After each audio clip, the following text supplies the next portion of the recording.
So I had to re-upload a lot of these. This is the middle school keyboard, All Region 2024.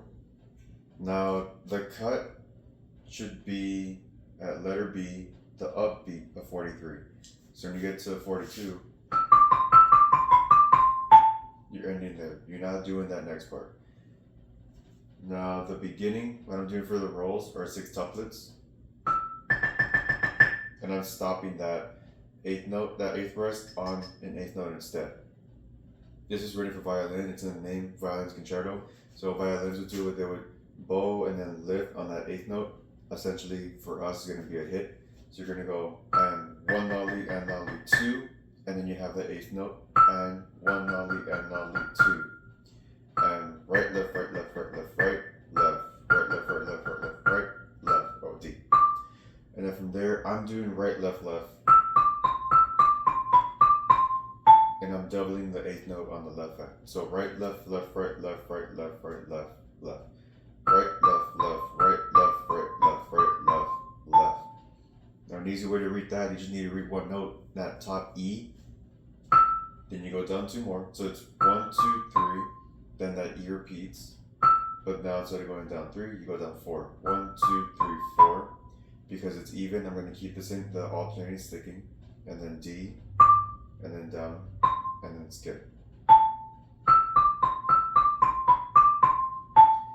Now when you're doubling, you want to double your eighth notes because they're slower than 16th notes. If you have quarter notes, you want to double quarter notes because they're slower than eighth notes. If you are going to double the slower notes. Now, the faster notes, sometimes you do have to double. Like in this one, measure 4, pick up to measure 5, E and You don't have to double. That's actually a kind of bad move. Because then you don't want to clip anything. And plus, if you're going to double, you don't double up from the lower manual to the upper manual. Because you can clip the note in between. You get the mallet stuck under the bar. You don't want to have that happen. Now, if you're going to cross manuals, if you have to, sometimes you do, it's easier crossing down than crossing up. Whereas crossing sideways is easier than crossing down. So if you need to cross, try to keep it on the same manual. If you're going to cross faster rhythms, it's even more important to cross on the same manual rather going upwards, because you have to lift out of the way and then come back up. That's really hard to do, whereas here you don't have to lift so high. Now for the fast rolls, I'm going to jump around to measure 9. When you get to those fast rolls, I'm doing a burst of 4. 1, 2, 3, 4, tap, like 16th notes. And the quarter notes, I'm still doing 6 tuplets. So I'm keeping that steady. Now I'm doing 30-second notes. You could do triplets.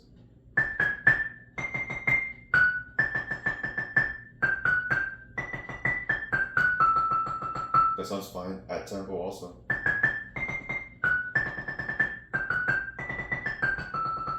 For me, it sounds too robotic. It sounds a little too rehearsed, if that makes any sense. You want it to feel more musical.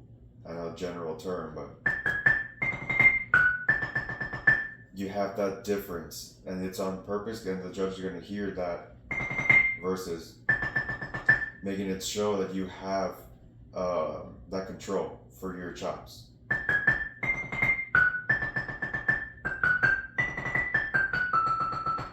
That you know exactly what you're doing, why you're doing it, and how to do it.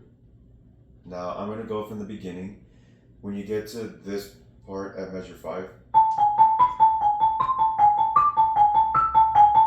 you're just following that pattern from B up to F, using as glue essentially between the notes. A, G sharp, A, B, again, C, again, D. Now the bracket right here, where the resonators are, this bracket here is the part that you want to aim for. If you hit on dead center of the resonator, the sound goes straight down, comes back up, you start getting rid of the fundamental, you start getting a bunch of overtones. Here, the sound goes this way, then that way into the resonator, and it either pops out that way or pops out this way. Regardless, it doesn't come straight back up and doesn't make itself out of tune. Now, if you hit dead right here on the node, that's the dead part of the bar. Even without the string, that's still the dead part because there's mass on this side, mass on that side, dampening here. The vibrations cancel out when you're hitting here on the very edge. That's a good spot to hit because it vibrates the entire bar. And when it gets to here, the only downside is that now the sound's doing this through the tube. Whereas when you impact above the resonator, the sound punches through, going straight down through the resonator. So when you're going this way, the sound goes here. When you're hitting on here, because sometimes you have to hit here sometimes with the speed. The sound does this through the tube and it gets even worse. Now it sounds a little fuzzy when you get that type of sound on the edge. But sometimes with the speed, you just have to.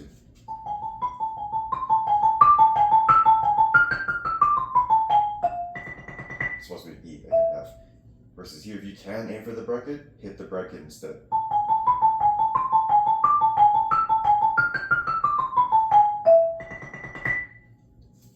So next part, when you get to, I'm gonna jump, because all this is just a bunch of reading notes. You either have 16th notes or you have 8th notes. The rolls, yeah, you got 6 tuplets or 30-second notes. Doesn't really matter in the sense that the rhythms don't get super wonk out of nowhere. Like at after B, when you're getting from B to C, those rhythms look a little weird. So those, yeah, okay, those need a little bit of counting. But here, the rest of them, you're either doing a 16th note, like a fast rhythm, or an 8th note, slow rhythm. So here, measure 7, that's where you get a little wonk coming in, a little wonkiness. I'm doing left over right, and I'm going to go 1, 2, 3, 4, 5, 6, 7, aiming for that left hand down here. Try to keep them clean and connected, not.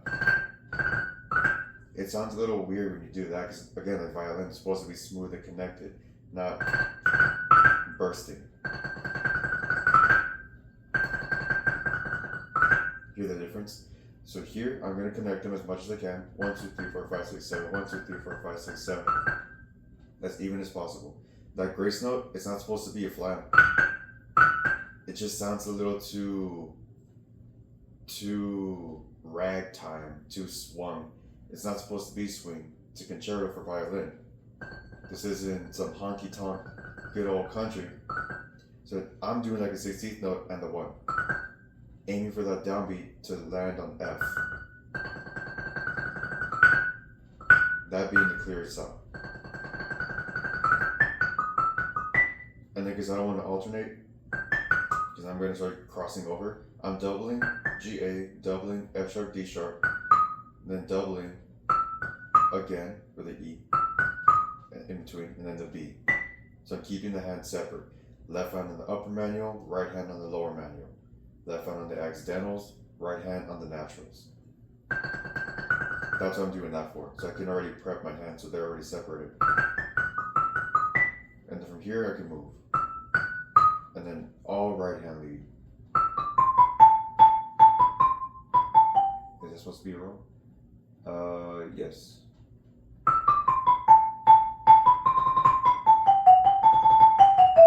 Now right there I'm doubling down. You can alternate. Where is that? Here you can do left hand lead.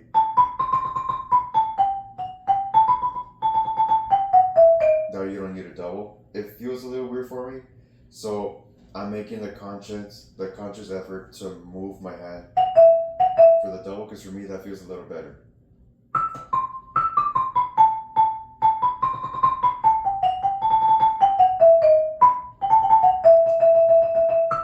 Now there, that trill, that double note roll at 23, I'm going 1 E and a 2 on G and A. G and A, 1 E and a, downbeat on F sharp. And either aim for the bracket or the edge. And then right hand on that 8th note, pickup note, that roll is going to start with the left hand. Because the right hand needs to move up an octave to that next E. And if you try to double, you're going to clip notes. Now this is the only time I'm going to do right, left, left for EDE. This coming up part, pick up to 25. The rest of them are going to be left, right, left. And then 25, you don't have a roll. 26, you do. 27, you don't have a roll. 28, you do. When I learned this back when I was in college, I did a roll for all of them. So my muscle memory is to do a roll. So I need to fight that. You see, it already feels weird. Left, right, left.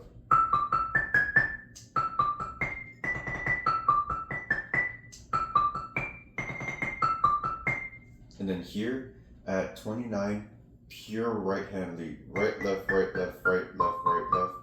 All the way through.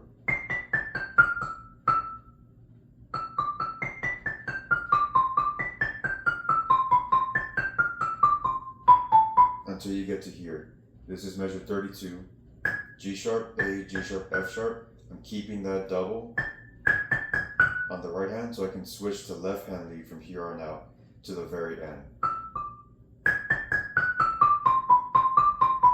Otherwise, you're going to get some doubles in some weird spots, and you're going to have to cross sticks, and it gets all jank out of nowhere. Because of that big jump right there, that octave jump. Doing this left hand lead is so much easier. Because that strong beat is on the off, because that strong note, that A, that root chord, root note, is on the right hand, on the off beat, because it's a high note also. It's really gonna pierce through. That way you don't accent it way too hard. You can control it. Your right hand needs time to move, so you can't be doubling 16th notes across that big octave from A to A. You hear the clip? Way easier to control. Big jump. So minor with that B flat. So B on the way down, G major. To G minor with that B flat, then minor again. You go into these two sharps up here. You gotta keep alternating, don't double. Right, left, right, left, right, left, right, left, right, left, right.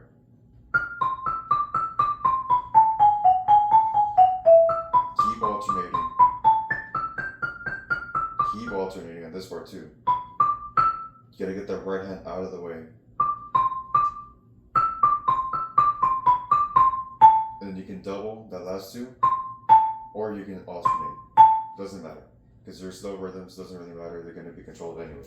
Now I'm doing left, left, because that's what I do at the beginning of measure 4 at the same time, but the only difference, measure 3, I'm doing right, left, left, doing a double.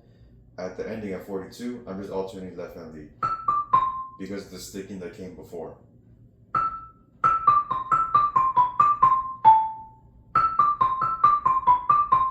So either way, I'm going to be able to control it because they're not, the notes that I'm doubling are not the fast notes, the 16th notes. I'm doubling the slow notes, the 8th notes.